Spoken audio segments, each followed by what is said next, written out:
Hello बच्चों, कैसे हो आप लोग? अच्छे होंगे बेटा। बेटा आज मैं आपके लिए लेकर के आई हूँ यूपी बोर्ड 12th क्लास के लिए पंडित दीनदयाल उपाध्याय जी का चैप्टर है आपका प्रगति के मानदंड। ठीक है, तो देख लेते हैं आज हम प्रगति के मानदंड। ठीक है, सिद्धांत और नीति के संपादित अंश। ठीक है, तो जान लेते हैं बेटा आज हम इस चैप्टर को। जन्म लेने वाले प्रत्येक व्यक्ति के भरण पोषण की उनके शिक्षण की जिससे वह समाज के एक जिम्मेदार घटक के नाते अपना योगदान करते हुए अपने विकास में समर्थ हो सकें, उसके लिए स्वस्थ एवं क्षमता की अवस्था में जीविकोपार्जन की और यदि किसी कारण वह संभव न हो तो भरण पोषण की तथा उचित अवकाश की व्यवस्था करने की जिम्मेदारी समाज की है। आगे समझ में क्या कहते हैं? पंडित दीनदयाल उपाध्याय जी कहते हैं कि समाज में जन्म लेने वाले प्रत्येक व्यक्ति का पालन पोषण करने का दायित्व और उसकी शिक्षा दीक्षा का दायित्व किसका है? समाज का है। जिससे वह समाज का क्यों है? क्योंकि जिसके द्वारा जन्म लेने वाले प्रत्येक व्यक्ति की शिक्षा दीक्षा और पालन पोषण का बेटा जो उत्तरदायित्व है, तो दीनदयाल उपाध्याय जी कहते हैं किसका है? समाज का है। जिसके कारण से वह समाज का एक जिम्मेदार घटक के रूप में कार्य कर सके और समाज के विकास के लिए वह अपना योगदान प्रदान कर सके। ठीक है, उसके लिए स्वस्थ और क्षमता की अवस्था में जीविकोपार्जन की और यदि किसी कारण वह संभव न हो तो भरण पोषण की उचित अवकाश की व्यवस्था करने की जिम्मेदारी समाज की है। आगे समझ में क्या है? जीविकोपार्जन की जिम्मेदार घटक के रूप में वह कार्य कर सके और समाज का विकास कर सके। ठीक है बेटा, उसके लिए स्वस्थ और क्षमता की अवस्था में जीविकोपार्जन का अर्थ क्या हो गया बेटा? जीवन यापन करना। जीविकोपार्जन यानी कि अपने जीविका को चलाने के लिए धन की व्यवस्था करना। ठीक है, तो जीविकोपार्जन की और यदि किसी कारण से वह संभव न हो तो भरण पोषण की। यदि किसी कारण से वह जीविकोपार्जन करने में संभव नहीं होता है तो उसके भरण पोषण अर्थात उसके पालन पोषण की उचित व्यवस्था करने की जिम्मेदारी किसकी है? समाज की है। आगे समझ में? प्रत्येक सभ्य समाज का किसी न किसी रूप में निर्वाह करता है। प्रत्येक सभ्य समाज किसी न किसी रूप में निर्वाह करता है। प्रगति के यही मुख्य मानदंड है। प्रगति के मुख्य मानदंड क्या है? यही प्रगति के मुख्य मानदंड हैं। आगे समझ में? अतः न्यूनतम जीवन स्तर की गारंटी, शिक्षा, जीविकोपार्जन के लिए रोजगार, सामाजिक सुरक्षा और कल्याण को हमें मूलभूत अधिकार के रूप में स्वीकार करना होगा। आगे समझ में क्या कह रहे हैं? दीनदयाल उपाध्याय जी कह रहे हैं कि न्यूनतम जीवन स्तर की गारंटी और शिक्षा, जीविकोपार्जन जीविका चलाना, ठीक है, के लिए रोजगार, जीविकोपार्जन के लिए रोजगार यानी कि जीवन यापन के लिए रोजगार, सामाजिक सुरक्षा और कल्याण को हमें क्या करना चाहिए? मूलभूत अधिकार के रूप में स्वीकार करना होगा। आगे समझ में? आगे बढ़ते हैं। एकात्म मानववाद हमारी संपूर्ण व्यवस्था का केंद्र मानव होना चाहिए। पंडित दीनदयाल उपाध्याय जी कहते हैं कि हमारी संपूर्ण व्यवस्था का केंद्र मानव को ही होना चाहिए। यत पिंडे तद ब्रह्मांडे के न्याय के अनुसार समष्टि का जीवमान निधि एवं उसका उपकरण है। यत पिंडे तद ब्रह्मांडे अर्थात जीवन का आधार। ठीक है, क्या क्या गया यहाँ पे? तो दीनदयाल उपाध्याय जी कहते हैं कि यत पिंडे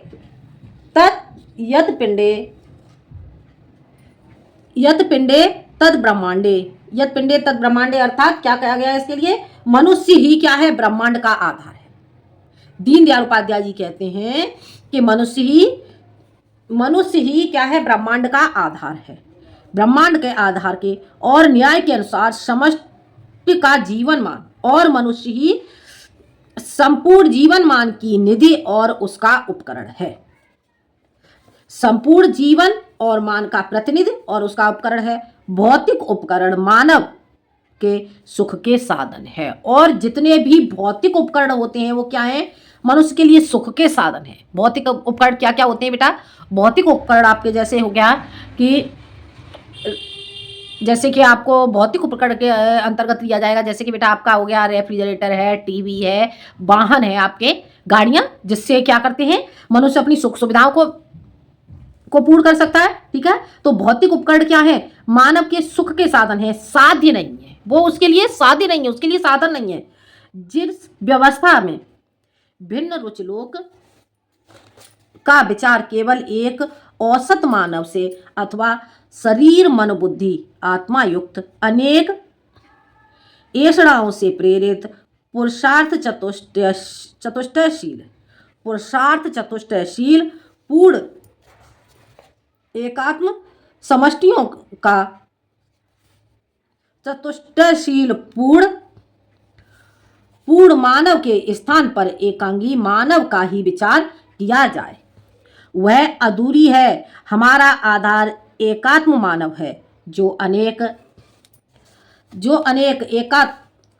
एकात्म समष्टियों का एक साथ प्रतिनिधि करने की क्षमता रखता है।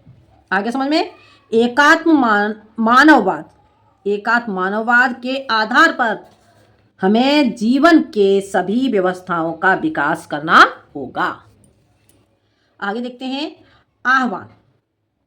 भारत के अधिकांश राजनीतिक दल पाश्चात्य विचारों को लेकर ही चलते। भारत के अधिकांश राजनीतिक दल पाश्चात्य यानी कि पश्चिमी विचारों को लेकर के ही साथ चलते हैं। वे वहां किसी न किसी राजनीतिक विचारधारा के संबंध एवं वहां के दलों की अनुकृति मात्र हैं। वे भारत की मनीषा को पूर्ण नहीं कर सकती। वे भारत की मनीषा को पूर्ण नहीं कर सकते और न चौराहे पर खड़े होकर विश्व मानव का मार्गदर्शन कर सकते हैं। भारतीय संस्कृति के प्रति निष्ठा लेकर चलने वाले भी कुछ राजनीतिक दल हैं। भारतीय संस्कृति के प्रति निष्ठा लेकर चलने वाले भी कुछ राजनीतिक दल हैं, किंतु वे भारतीय संस्कृति की सनातनता को उसकी गतिहीनता समझ बैठे हैं और इसलिए बीते युग की रूढ़ियां अथवा यथाशक्ति का समर्थन करते हैं। रूढ़ियां, समाज में जो अनेकों प्रकार की रूढ़ियां होती हैं, अनेकों प्रकार के जो रीत रिवाज होते हैं, ठीक है, तो उनका यथाशक्ति समर्थन करते हैं। संस्कृति के क्रांतिकारी तत्व की ओर, संस्कृत के क्रांतिकारी तत्व की ओर उनकी दृष्टि नहीं जाती। वास्तव में समाज में प्रचलित अनेक कुरीतियां, जैसे अनेकों प्रकार की कुरीतियां, जैसे छुआछूत, जाति भेद, दहेज, मृत्युभोज, नारी अवमानना आदि भारतीय संस्कृति और समाज के स्वास्थ्य की सूचक नहीं बल्कि रोग के लक्षण हैं।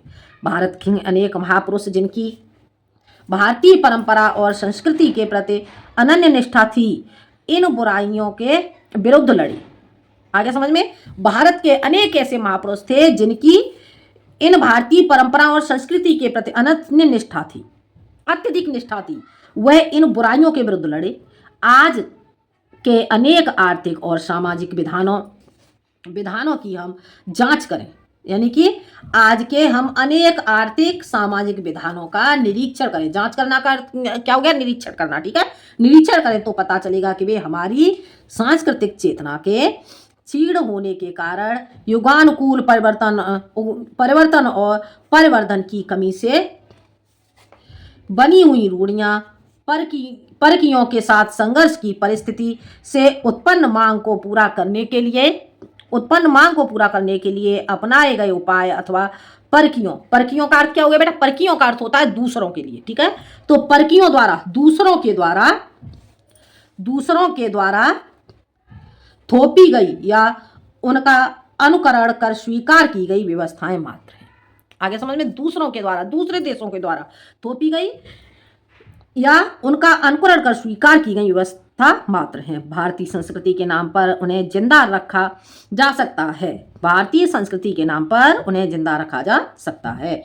एकात्म मानव विचार भारतीय और भारतवाही सभी चिंताधाराओं का सम्यक आकलन करके चलता है। सम्यक का अर्थ क्या हो गया बेटा? भली भांति। ठीक है, तो क्या कहेंगे? एकात्म मनुष्य विचार भारतीय और भारतवाह्य सभी चिंताजनक धाराओं का भली भांति आकलन करके आगे बढ़ता है। उनकी शक्ति और दुर्बलताओं को भी परखता है और एक ऐसा मार्ग प्रशस्त करता है जो मानव को अब तक के उनके चिंतन, अनुभव और उपलब्धि की मंजिल से आगे बढ़ा सके। आगे समझ में? मंजिल से आगे बढ़ा सके। ठीक है, आगे देखते हैं। पाश्चात्य जगत ने भौतिक उन्नति तो की, किंतु उसकी आध्यात्मिक अनुभूति पिछड़ गई। क्या कहते हैं? दीनदयाल उपाध्याय जी कहते हैं कि पाश्चात्य जगत ने भौतिक उन्नति तो की है, भौतिक साधनों की उन्नति तो की है, किंतु उसकी जो आध्यात्मिक अनुभूति है वह पिछड़ गई है। भारत भौतिक दृष्टि से पिछड़ गया है और इसलिए उसकी आध्यात्मिकता शब्द मात्र रह गई। महात्मा बलहीनेन लभ्य है। आसक्त आत्मानुभूति नहीं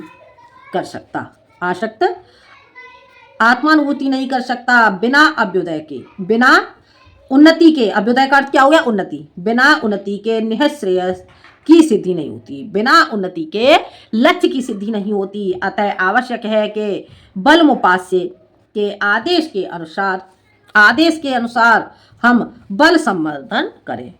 उन्नति के लिए प्रयत्नशील हों, जिससे अपने रोगों को दूर कर स्वास्थ्य लाभ कर सकें तथा विश्व के लिए भार न बनकर उसकी प्रगति में साधक और सहायक हो सके। ठीक है बेटा, तो ये बेटा आपको समझ में आ गया होगा। ये था बेटा आपका पंडित दीनदयाल उपाध्याय जी का चैप्टर है आपका प्रगति के मानदंड। ठीक है बेटा, तो ये चैप्टर बेटा समझ में आ गया होगा आपको। अगले वीडियो में आती मैं एक नए टॉपिक के साथ। ठीक है, तो बेटा वीडियो आपको पसंद आए तो लाइक करें, शेयर करें और सब्सक्राइब करें। आज के लिए इतना ही, धन्यवाद।